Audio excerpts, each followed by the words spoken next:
Okay. I don't know. Maybe it's just me, but I feel like this episode is just begging to be serious. Like it's literally begging to be serious. And it's mostly because of the main topic, but there's other stuff in it as well. But while I do wonder how to liven the tone of this entire thing, let me just say that this episode is going to revolve around dating, or lack thereof, considering that there's a lot of people that seem to be having quite some trouble in the dating market. And also, there's something about a celibate celebrity that I'm gonna talk about because, I might as well include something like that there. But all in all, that's pretty much what the episode is gonna be about. And considering that I don't think there's going to be that many jokes on this entire episode, I'm just hoping that you actually love it. Just listen all the way till the end and you might actually love it. Or maybe it'll leave you thinking about some shit. I don't know. Either way, before I can get into any of that, I first want to start by talking about Dubai and the UAE and the fact that if you're a gamer, this is one of the best times to be alive because, and I kid you the hell not, in Dubai, you can now get a gaming visa if you're over 25 years old and a working professional in the industry. And you kind of have to think about it for a second. Like back in the day, people were trying to be athletes so that, they could get special favors like this. But no, the guy you thought that wouldn't amount to much because he usually sits at home and he games on his PlayStation or on his PC, just got a visa to go and do the same exact thing, but in the UAE. Imagine how much money these hoes are going to start making from the new Dubai porta potties. The royal penis is clean, Your Highness. Okay, I know. Someone's gonna be coming up and they're like, the kind of stuff that was being done during the Dubai porta potty wasn't very nice, blah, blah. Like, it's very heinous acts and, stuff like this doesn't make it better. Yes, I get it. But you kind of have to think about it for a second. If rich guys in Dubai were busy making women take all sorts of shit, literally speaking, and they were doing it because they had the money, now imagine a bunch of young dudes that are just horny and they mostly game because that's all they're great at doing, practically getting the opportunity to do the same exact thing. Like, these women will not be having Dubai porta potties anymore. Like, they'll just be going for the gaming guys because, first of all, they'll probably start off like being very, very meek and they won't even know how to touch it. And I know I'm busy playing on like nerd stereotypes and them not knowing how to do the do, but hey, you kind of have to make fun of some shit around here. Like, you think about it, these guys probably will start off being pretty nice, and yes, they might enjoy a bit of pussy here and that. They might enjoy having a couple of babes around them for a bit, but after a while, for the most part, it's not like they'll be doing that much, and these babes might still be making roughly about the same money hanging around the same people. Like, these Dubai businessmen that were using them for shit might actually have to increase prices due to increased demand, or they might actually have to start treating them like regular people. Either way, let me just read the caption that came with this story, which said, and I quote, "In Dubai and the UAE, individuals over 25 and working professionals in the gaming industry can now obtain a gaming visa. Eligible jobs include content creators, programmers, and engineers." End quote. So, technically, what this is trying to say is I may have a chance as a content creator. All I need to do is just, grow my following a little bit and, the Break Time podcast might just be getting run from Dubai. Because when you kind of think about it, like, what better place to go and appeal to guys that seem like they may be interested in the opposite sex, but they don't feel understood? Like, I could even do consultation there. And at this point, considering that I'm practically starting to see new business ideas cropping up, let me just leave it at that and get with the podcast because I need to at least clear this one first. So without further ado, welcome to the Breakdown Podcast, where I talk about love, sex, and relationships from a guy's perspective, as well as a bunch of other guy shit. The man on the mic is a man who has seen a new way to become a part of the Dubai porta potty. And that is as a consultant, because you know what? If these gamer dudes are gonna try and pick up some of these babes, we need to teach them not to take shit, but to take compliments. He's a man who might find it hard to breathe if you've got that asthma. It is none other than your tall, dark, and mildly handsome man, Sir Denver B. When you kind of think about what I just said earlier, like, I might actually be making some sense even though it's a joke. Like, think about it.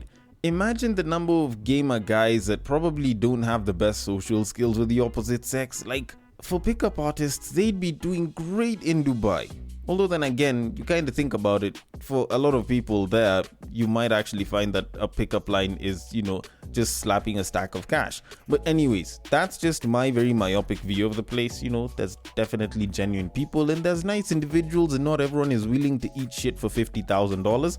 So I will just leave it at that and say thank you very much for listening to this podcast. I hope you listen all the way till the end. There is quite a bit that I do want to talk about, and especially if you're single, if you're considering becoming single, or if you are in the dating market in any way, shape or form, then it might be one of those episodes where you might actually be left with a lot more to think about, as opposed to just, the typical let me study this sort of case situation and see where it is that we can fix things. And if you do like the episode, if you do want to give your feedback, on IG, on Facebook at the breaktime_podcast and at the breaktime podcast respectively is how you hit me up, and on X, or is it Twitter, at Bagaka the D is the handle to hit me up on. The DMs are always open, and also there's that little link that I usually have at the top of the description for every single episode. You can also hit me up through there. That usually does not take you through my social media. It actually just sends your message directly to me. And from that point, if there's something that you'd want us to discuss on the episode, if there's some feedback that you'd like to give regarding a past episode, you can do it through there, and I'd be more than happy to attend to it, and hopefully we can make this podcast better together, But anyways, with all that said, I do need to get to the goings on of the episode. Now, before I can get into the main topic, there is a story of an artist that has been celibate for 9 years and has also been on a spiritual journey along with him being celibate.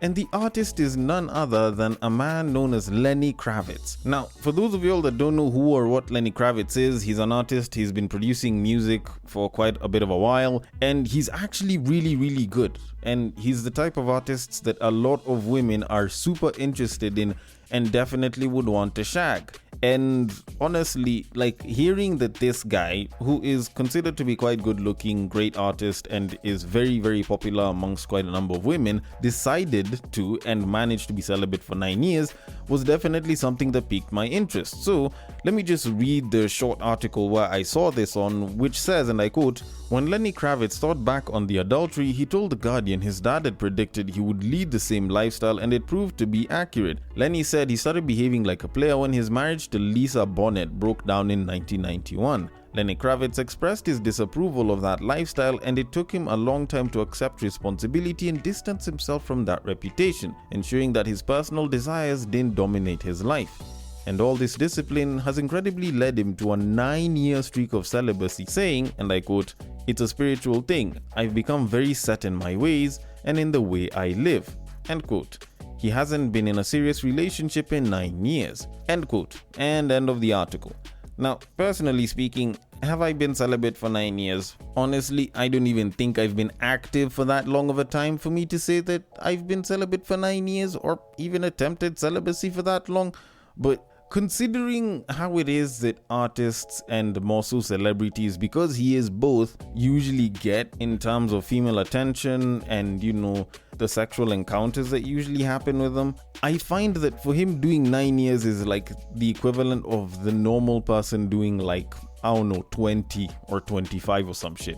Because women practically throw themselves on guys like this because they want to be with them, even if it's just for the short-term sexual fling. And you might think that it's not that hard to do at some point, but this is someone that is in the limelight every so often.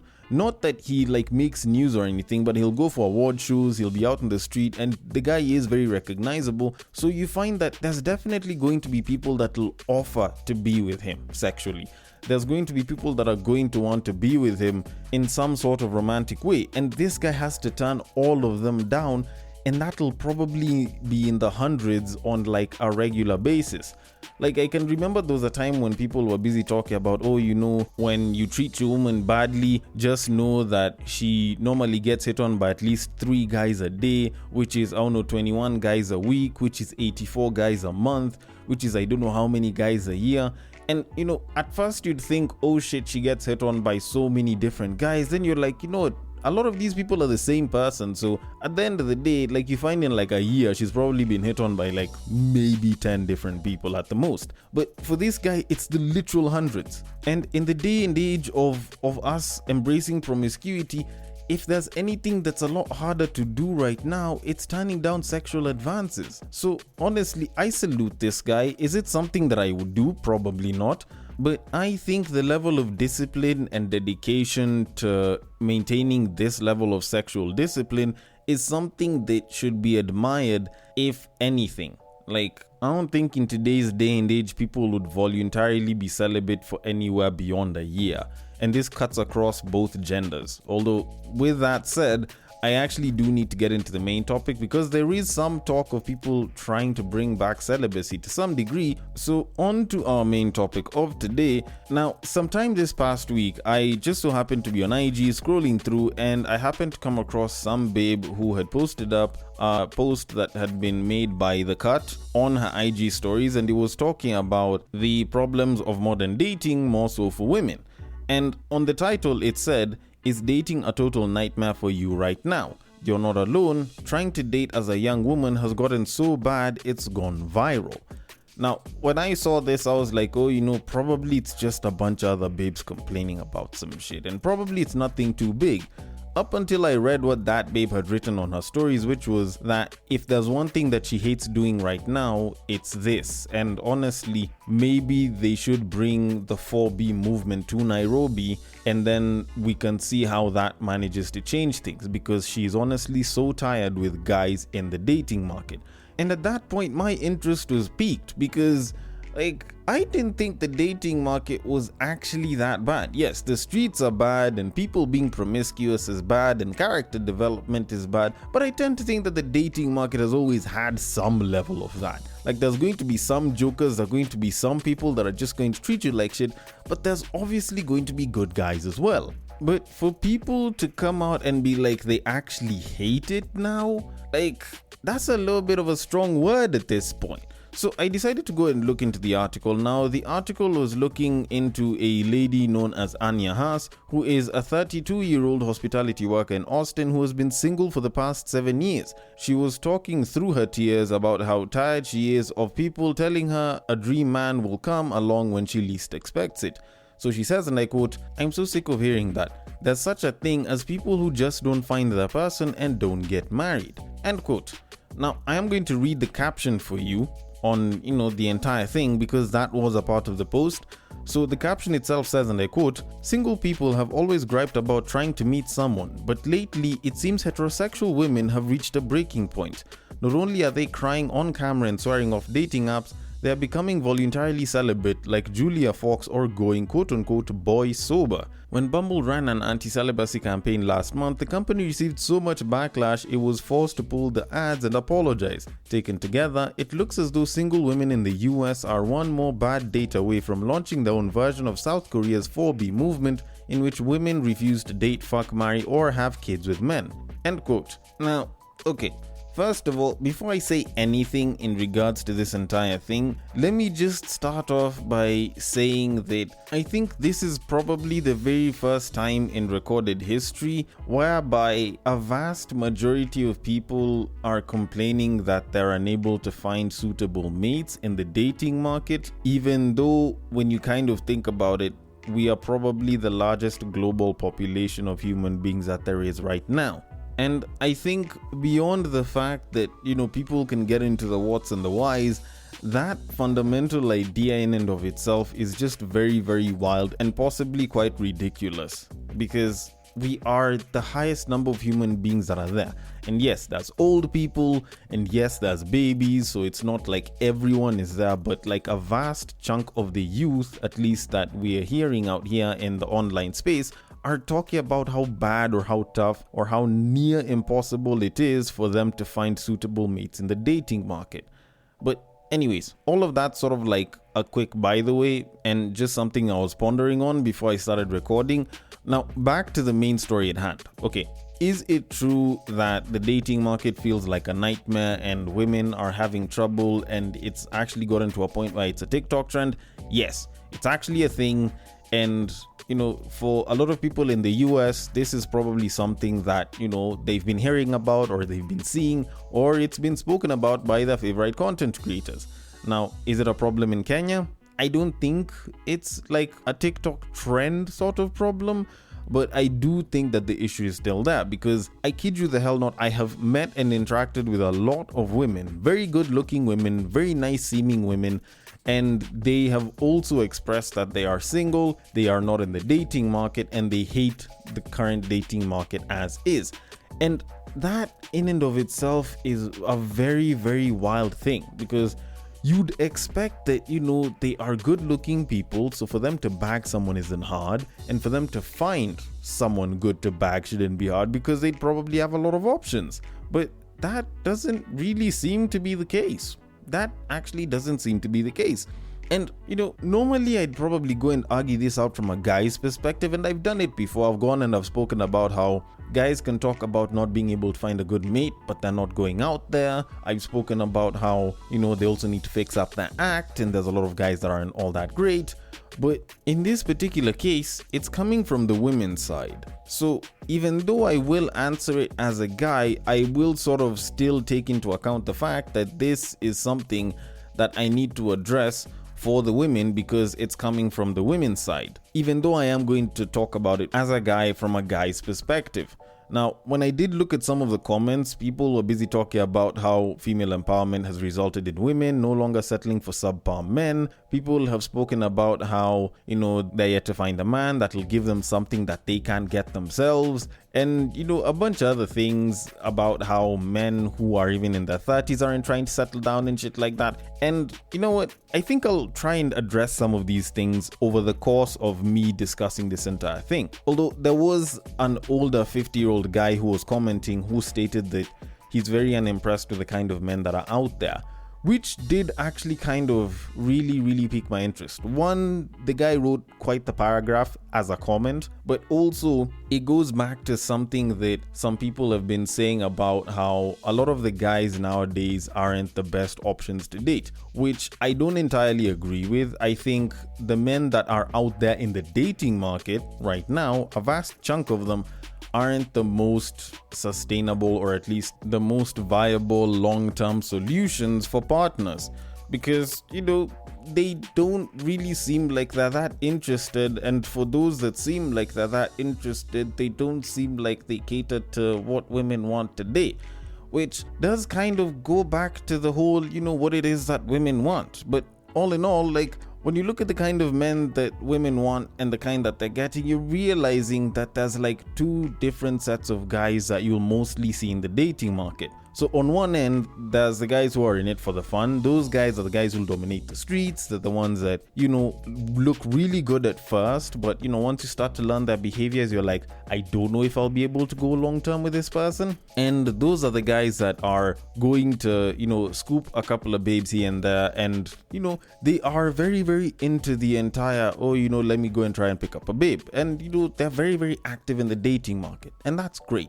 But then there's also the other set of guys that are fairly serious, possibly stable guys, but the caveat with them is that for some of them, they are already in relationships, but they're still actively dating and trying to casually be with other women. Because the ones that are very serious and are actually sticking to one woman aren't really in the dating market, because they are sticking to one woman. And that in and of itself is actually a fairly small percentile of guys, or even a large one. They're usually silent, so we really can't estimate how many or how few of them are there. And that kind of presents a problem, because from those two sets of guys, you really can't see someone that you're trying to go long term with, not unless if you're intending on being some version of a homewrecker or trying to break up someone's relationship so that you can replace yourself as the girlfriend.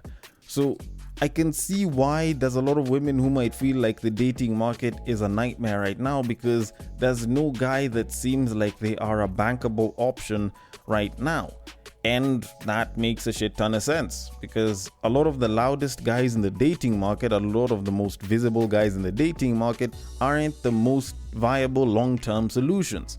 So I can get that to a certain degree. But now the question of why it is there aren't other guys in there is something that also needs to be brought up, because in as much as people want to say, there's no great guys to date, it's not that there's no great guys to date, it's that a lot of them actually checked out of the dating market. there's a lot of guys that actually stop trying to actively date for some reason or the other. Now, there's those guys that decided not to because they did not see hope with a lot of these women, of which I think there are very, very few. And there's those ones that also decided that they're just not going to try and marry someone or try and have some sort of a long-term relationship with a woman. And I think out of those two people, they make up a very small set. I think the largest chunk of very good, very viable guys that would make for good partners but aren't in the dating market are guys that have practically pulled themselves off of the dating market for self-improvement reasons.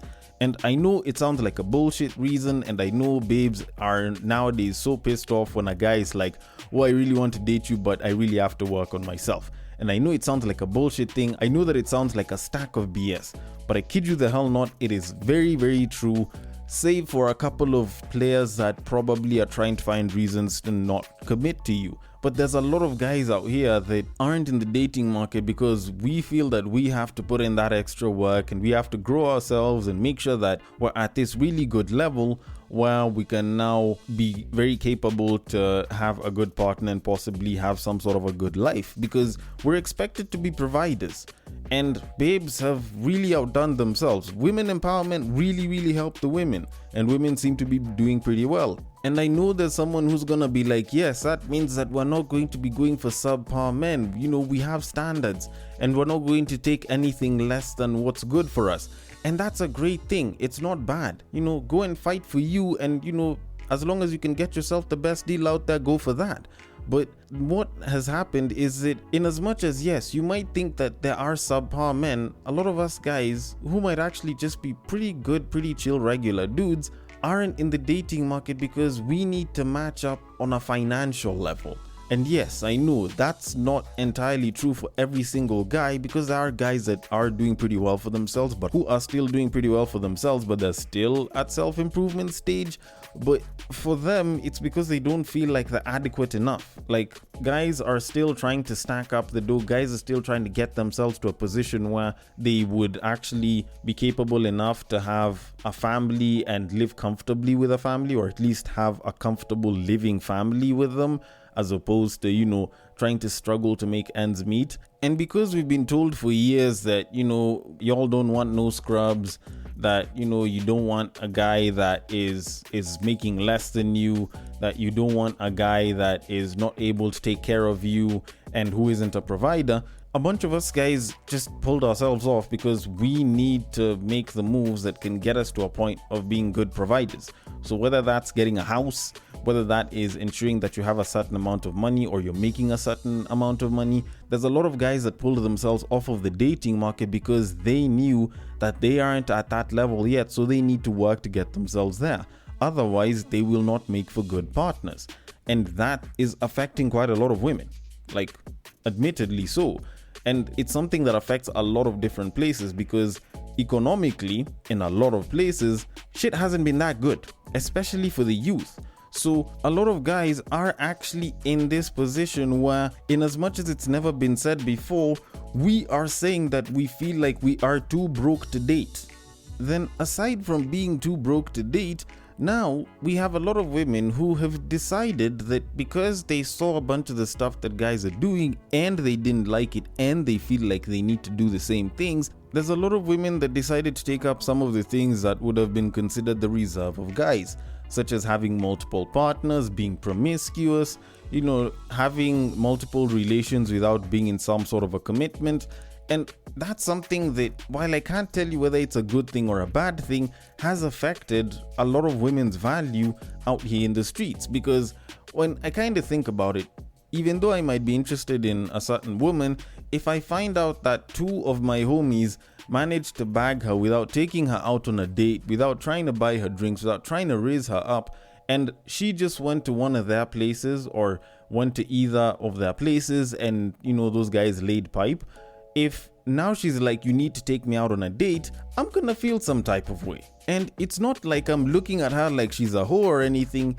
It's just, if I have to put in more work as opposed to other guys that I know that I feel like I'm an equal of, then it kind of makes me seem like I'm either a lower value guy or probably I'm not at the same level as the other guys, because if that wasn't the case, then I'd have gotten it for a lot easier. And I'm not even just talking about the sex, it's just the interest and the desire whereby these guys didn't have to do shit, but it's like now I have to put in this additional work. So when you find that there's a lot of babes that are going into whole phases, and you are finding babes that tend to engage in a certain amount of promiscuity, when they suddenly want to get out of all of that and have some sort of a nice solid relationship with a good decent guy within that area, and at some point she was kind of dishing it out a little bit easier, like, it does kind of make it seem like she isn't that great of a pick, because how do you expect a guy to start treating you like you're this princess of his, yet previously there was another guy that practically was calling her up like she's Uber Eats or Dial a Delivery so that she could come and bring him the goods? Like, I'm not saying that we value the women less, it's just that we might feel like we're getting more of a raw deal here, if you get me. And granted, like, I know this might make it seem as though I have something against the women, or there's something that the women have done wrong, and that's what's making it bad for them, but it's not like it's just affecting the women as well. There's a lot of guys that also say that the dating market is actually shit, and just like the women, they've decided to do that thing where they decide to stay home and they see that the dating market is shit and they're not getting into the dating market and they can't find someone and they're feeling bad and they're like, so now what am I going to do? Yet they're not putting themselves out there, and it's affecting everyone. These are the same guys that will probably be losing out on social skills, so going to interact with a random stranger of the opposite sex is becoming harder for a lot of other guys. So evidently, there's guys that feel like they're too broke to date, there's guys that feel like the market is full of bad options, and then there's guys that decided to take a break from the dating market and it affected them so badly that they ended up not going back in, such that even though they go back into the dating market, whatever skills they might have had in terms of picking up the opposite sex, they've lost, so now they can't do it the way they probably should have or would have done it earlier before. So now we have these guys that aren't in the dating market or aren't actively in the dating market, and then there's women that are actively in the dating market expecting all of these great guys who, because they're a massive chunk of the three sets of dudes that I've mentioned there, aren't putting themselves out there. So to some degree, a lot of us great guys aren't in the dating market because we just didn't find it conducive to stay there. And the fact that you want us to get back to the dating market because y'all have realized that there's a couple of bad options out here is still something that is making us reluctant to go, because we don't want to go through the same exact shit that we went through when we were in the dating market. So to kind of conclude all of this, I'm actually thinking that women might have to adjust their standards a little bit, because you might see us as these guys that aren't great options, but there's a lot of guys that are great options, but probably they're not at the same level with you or higher than you economically, so you might have to adjust that. There may be guys that might have trouble approaching women, so they might have to do the approaching. And in as much as you really can't do much about men's confidence, maybe we need to start trying to find ways to uplift men in the community so that, we can start creating viable mates.